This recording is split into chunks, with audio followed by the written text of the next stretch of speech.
বিসমিল্লাহির রহমানির রহিম।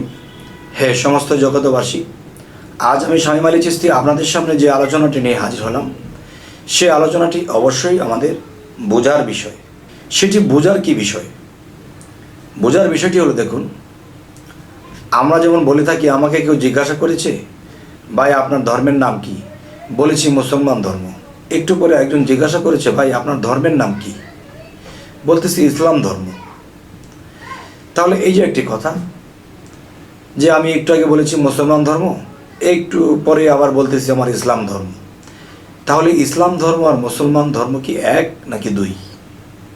এটা আপনারা বলবেন।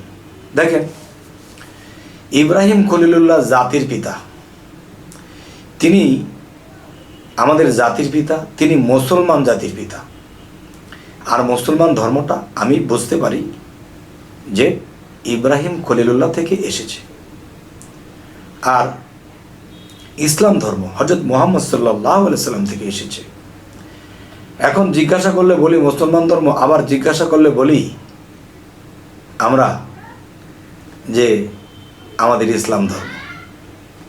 এই কথাটি অবশ্যই আপনারা আমাকে বলবেন যে কথাটি কি ভুল বললাম কিনা। গেল এক সাবজেক্ট। এবার অন্য ধর্মে আসি, সনাতন ধর্মে। দেখেন, আমি যদি কোনো হিন্দু লোককে জিজ্ঞাসা করি, ভাই আপনার ধর্মের নাম কি? তিনি বলতেছে আমার সনাতন ধর্ম। আচ্ছা, আবার একটু পরে ওই লোকটাকে জিজ্ঞাসা করা হলো, আপনার ধর্মের নাম কি? বললো আমি হিন্দু ধর্মে আছি। হিন্দু ধর্ম এবং সনাতন ধর্ম। আচ্ছা, তাহলে মুসলমানের মধ্যে এরকমভাবে উত্তর করে, হিন্দুদের মধ্যেও এভাবে উত্তর করে। তবে আজকে যে আলোচনাটি করব সেটি হলো কি, সনাতন শব্দের অর্থ কি? সনাতন শব্দের অর্থ কি? সনাতন শব্দের অর্থ পাই পুরাতন, পুরাতন সত্য। সনাতন শব্দের অর্থ আসে পুরাতন সত্য, যে কোটি কোটি বছর আগে ধর্ম ছিল, সেটি হলো পুরাতন ধর্ম বা পুরাতন সত্য ধর্ম। তাহলে মুসলমানের মধ্যে কিন্তু পুরাতন কথাটি নেই, মানে আমাদের ধর্মটি পুরাণ নয়, নতুন।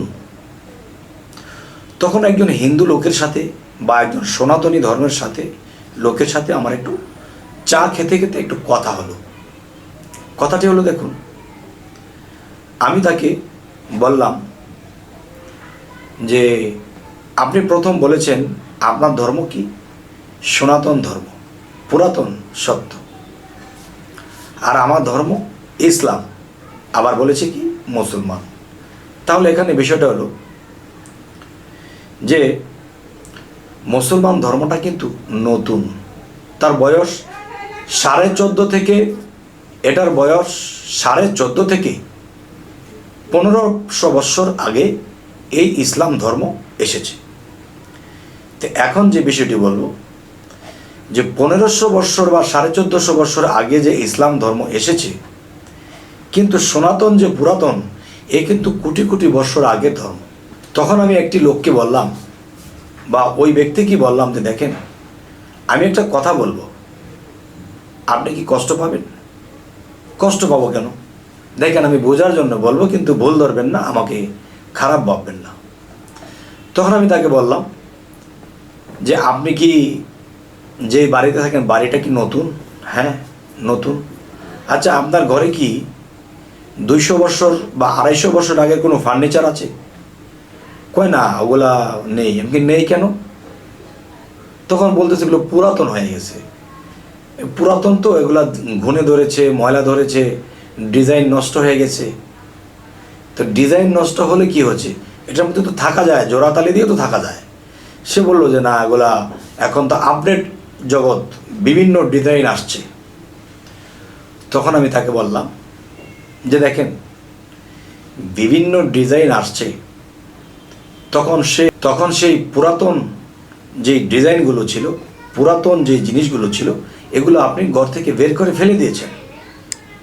এবং নতুন আপডেট বা নতুন কিছু এসেছে, নতুন ডিজাইন এসেছে, এগুলোকে আপনি ঘরে তুলেছেন, তাই না? হ্যাঁ, পুরানটা রাখলেন না কেন?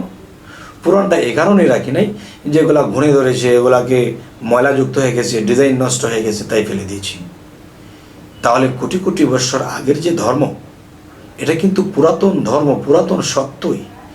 তাহলে পুরাণটাকে যে আপনারা ব্যবহার করছেন, এই সনাতন ধর্ম যে পুরাণ হয়ে গেছে, এটা কি ধরে রেখেছেন? আর ঘরের মধ্যে ফার্নিচার পুরাণ হয়ে গেছে, সেগুলো ফেলে দিয়েছেন। আর পুরাতন যে জিনিসটা ধর্ম, এটা ধরে রেখেছেন। কিছু বলবেন?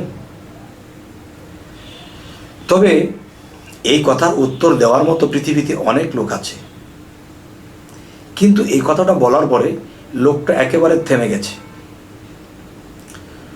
তখন বলতেছে যে আসলে বিষয়টা আমি চিন্তা করে বলবো।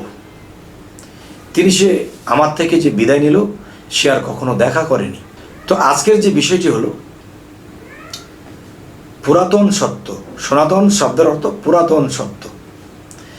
তাহলে সত্য, অবশ্যই সত্য, সেই ধর্ম ছিল, কিন্তু সেটা আল্লাহ কি করেছে যে নিত্য নতুন সামনে আনছে। আল্লাহ কি সব কিছু গীতাতে দিয়েছে? শ্রীকৃষ্ণ কি গীতাতে সব কিছু দিয়ে দিয়েছে? কোরআনের মধ্যে কি আল্লাহ সব কিছু দিয়ে দিয়েছে? নিত্য নতুন আল্লাহর কাছে রয়ে গেছে, যা গুপ্ত দেশে নিহিত আছে। এখানে আল্লাহ বলেছে, আমার কোরআনকে আমি লৌহে মাহফুজে সংরক্ষণ করে রেখেছি। আমার কোরআন কেউ ধরতে পারে না, ছুঁইতে পারে না, নকল করতে পারে না, এবং পানিতে খসে না, আগুনে পড়ে না। তাহলে এই কোরআন কিন্তু সবটাই হয়। তাহলে কোন কোরআনের কথা বলা হয়েছে? লৌহে মাহফুজে সংরক্ষণ করে রেখেছে যে কোরআন, সেই কোরআনটি কি? আর সেই কোরআন অফুরন্ত কোরআন। সেই কোরআন কখনোই শেষ হবে না। আসছে তো আসছে, অলিয়া উলিয়ারা তা পাচ্ছে, নবী রাসূল তা পেয়েছিল। তবে আজকের যে কথাটি আপনাদের সামনে তুলে ধরেছি, যে পুরাতন সত্য, পুরাতন মানে সনাতন শব্দের অর্থ যদি পুরাতন হয়, তাহলে পুরাতন জিনিসটা কিন্তু আমরা নিয়ে বসে আছি। দেখেন, আজকে 50 বছর আগে যে মানুষ পোশাক পরেছিল, এই পোশাক যেই আকারে, যেই কাটিংয়ে ছিল, বর্তমানে কিন্তু এই পোশাক নেই, নিত্য নতুন এসে গেছে। 50 বছর আগের যে পোশাক মানুষ কিন্তু পরে না। তাহলে শ্রীকৃষ্ণ ভগবান, আল্লাহ, সমস্ত সৃষ্টির আল্লাহ। তাহলে আল্লাহ যদি সর্ব জায়গায় সব রূপে থাকে, এক এক ধর্মে এক এক রূপে আছে, তাহলে কিন্তু আল্লাহ, মুসলমান ধর্ম যদি নতুন ধর্ম হয়ে থাকে, তাহলে এখানে আল্লাহ নিজেকে নতুন করে প্রকাশ করছে। পুরাণটা তো করেছেই, এখন নতুন করে প্রকাশ করছে। আপডেট হয়েছে জ্ঞানের, আপডেট হয়েছে সব কিছুর। তাহলে যদি আমাকে এমন কিছু বলা হয়, কেন পুরাতন শব্দের অর্থ যদি বলা হয় যে সনাতন শব্দের অর্থ পুরাতন, তাহলে আমরা পুরাতন ধর্মে আছি, সমস্যা কি? সমস্যা কিছু নেই।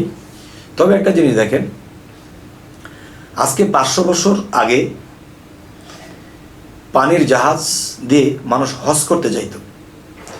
তখন 6 মাসের খাদ্য নিয়ে উঠত, 6 মাসের খাদ্য নিয়ে উঠত, এটা দিয়ে যাইত, হজ করে আবার আসতো, 6 মাস লাগতো। এখন কিন্তু 6 ঘন্টায় চলে যায়, 6 ঘন্টার মধ্যে সৌদি আরবে পৌঁছে যায়, হজ করে আবার প্লেনে ওঠে, 6 ঘন্টায় চলে আসে। আর আগে পানির জাহাজ দিয়ে 6 মাস লাগতো। আচ্ছা, সেই পানির জাহাজটি ছিল কয়লার জাহাজ, হ্যান্ডেল মারতো, কয়লা দিত, তখন এটা চলতো। তো এখন বিষয় হলো যে আপনি কি সেই কয়লার জাহাজ দিয়ে যাবেন? 6 মাসে যাবেন? যান, সমস্যা নেই, যাওয়া পর্যন্তই হলো কথা। কেউ যদি 6 ঘন্টায় চলে যেতে পারে, তাহলে যাক, সেটাও তার খুশি। আচ্ছা, তবে আপনারা কিন্তু এটা ভাববেন না যে আমি কি এক ধর্মের থেকে আরেক ধর্মকে ডেভেলপ করে আমি কি কাউকে ডাকছি, না। এখানে বিষয়টা হলো যে মানুষকে একটা জিনিস বোঝানো হলো, নতুন জিনিসটা কি এবং পুরাতন জিনিসটা কি, এই জিনিসটা বোঝানোর জন্যই আজকের এই আলোচনা। তবে আমাকে আবার আপনারা মাইন্ড করবেন না যারা হিন্দু ধর্মে বা সনাতন ধর্মে আছেন। আমি কিন্তু একটি ছন্দ বলি লিখেছি বইয়ে এবং ইউটিউবেও দিয়েছি। হিন্দু বৌদ্ধ খ্রিস্টান আমি মুসলমান, মানব স্রোত জন্ম নিয়ে দেখি সকলই সমান। এই গীতা শাস্ত্রে আর ত্রিপিটক বাইবেলেতে পাই, কোরআনের বাইরে কিছু নাই, করে দেখো প্রমাণ। যেই সত্যতে মাইনুদ্দিন আর আসছে বড় পীরে, কোন সত্যতে লোকনাথ বাবা হইছে বিরাজমান। যদি মিলাতে যাই তো সকলই সমান, কিন্তু প্লেনে চললে তাড়াতাড়ি যাওয়া যাবে, জাহাজে চললে একটু দেরি হয়ে যাবে। কারণ কলির যুগে আমরা অল্প হায়াত নিয়ে এসেছি, আমাদের দ্রুত সাধন, দ্রুত সব কিছু করতে হয়। আগের মানুষ 500 বছরও বাঁচত, এখন মানুষ 50 বছর পার হলে ঢিলে ডালা হয়ে যায়, না জানি কখন মরে যায়। যাই হোক, হে সমস্ত জগতবাসী, আমাদের এই চ্যানেলের আলোচনা যদি আপনাদের ভালো লাগে তো অবশ্যই সাবস্ক্রাইব করে নেবেন এবং পরবর্তীতে যেন ভালো আলোচনা এনে দিতে পারি। তো সকলেই ভালো থাকবেন। আল্লাহ হাফিজ।